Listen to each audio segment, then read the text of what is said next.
Hello.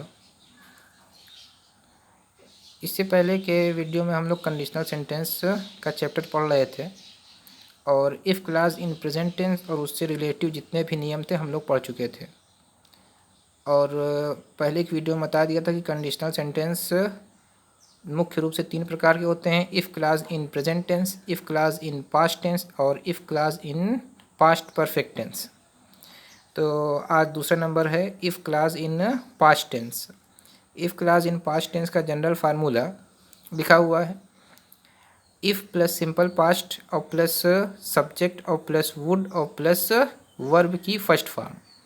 यानी कि if clause in past tense का जो जनरल फार्मूला होगा वो इफ़ होगा, प्लस सिंपल पास्ट होगा, प्लस सब्जेक्ट प्लस वुड और प्लस वर्ब की फर्स्ट फॉर्म। या इसको ऐसे भी कह सकते हैं कि if plus subject plus verb की सेकंड फॉर्म और plus subject plus would plus verb की first form.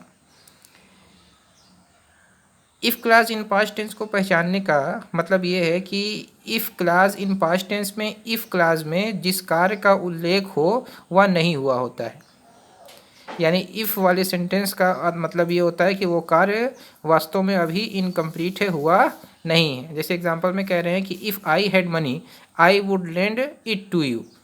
If I had money, यदि मेरे पास पैसा होता तो I would lend it to you, तो तब मैं तुम्हें उधार दे देता। तो इफ़ क्लास में इफ़ आई हैड मनी है, इसका मतलब मेरे पास पैसा नहीं है। तो वही कह रहे हैं नियम में कि इफ़ वाले क्लास का मतलब में वो कार्य हुआ नहीं होता। तो if I had money I would lend it to you.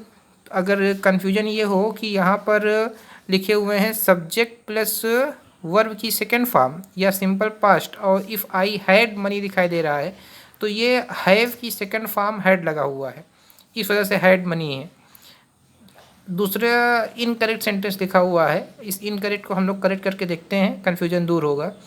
If both of you stood on the table it would have broken. तो जनरल फार्मूला में कह रहे हैं कि इफ़ होना चाहिए, प्लस सिंपल पास्ट होना चाहिए, फिर सब्जेक्ट होना चाहिए, फिर वुड होना चाहिए, फिर वर्ब की फर्स्ट फॉर्म होनी चाहिए।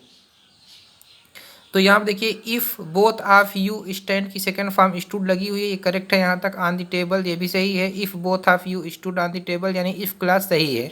इट वुड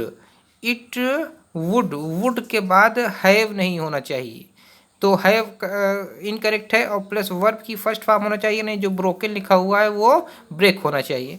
तो इसको करेक्ट करके आप लोग लिखिएगा if both of you stood upon the table it would break. तो ये हुआ आपका if clause in past tense.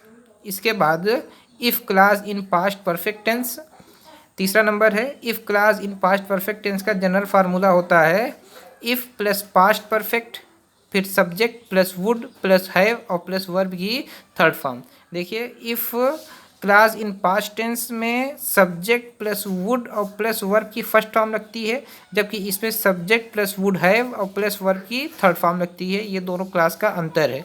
या उसी तरीके से इसको भी चेंज करके लिख सकते हैं, जो पास्ट परफेक्ट टेंस है वहाँ पर if plus subject plus verb की थर्ड फॉर्म भी हो सकती है।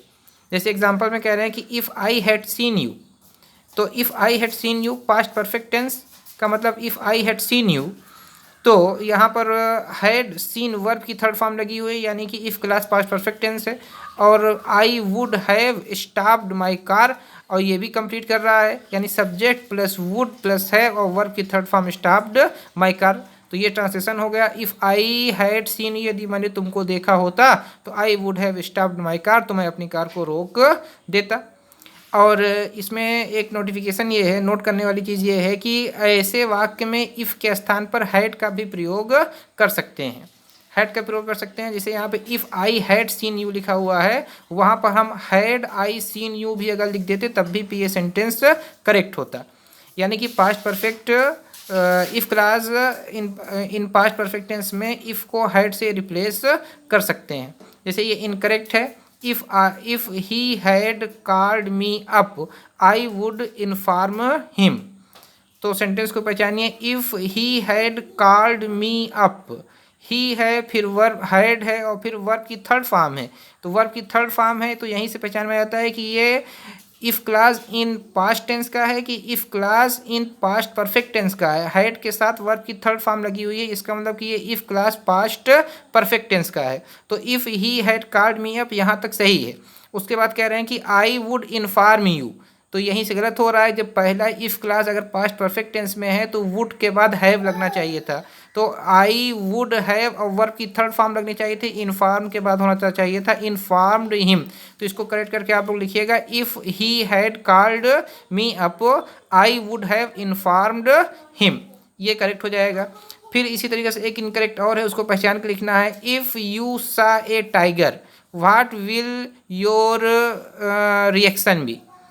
इफ़ यू सा, इफ़ है फिर सब्जेक्ट है फिर वर्ब की सेकेंड फॉर्म है। अब पहचानना आसान है, सब्जेक्ट है प्लस वर्ब की सेकेंड फॉर्म है, इसका मतलब कि ये if clause in past tense है क्योंकि उसी में सब्जेक्ट के बाद वर्ब की सेकेंड फॉर्म लगती है। तो इफ़ क्लास में if you saw a tiger, यहाँ तक ये सेंटेंस सही है और बता रहा है कि ये past if clause in past tense का है।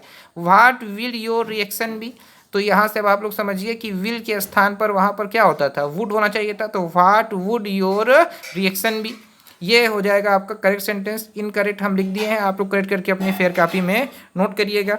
और एक काम हम दे रहे हैं, ये सेंटेंस इनकरेक्ट है। Had you worked hard, had you worked hard you will have past, ये इनकरेक्ट है। आप लोग कमेंट बॉक्स में इसे करेक्ट करके दिखाइए तो समझ में आएगी कि कुछ समझ में आया कि नहीं आया। हैड यू वर्कड हार्ड, थोड़ा सा हम इसमें बता दे रहे हैं कि अभी नियम हमने बताया था कि इफ़ को हैड से रिप्लेस कर सकते हैं। तो इतना बताने के बाद आप लोगों को इसे करेक्ट करके बताना है। आगे के कुछ नियम हैं अगले वीडियो में दिए जाएंगे। और if clause in present tense को देखने के लिए आप पिछले वीडियो को देखिए, इस तरह से कंडीशनल सेंटेंस आपका कंप्लीट हो जाएगा। Thank you.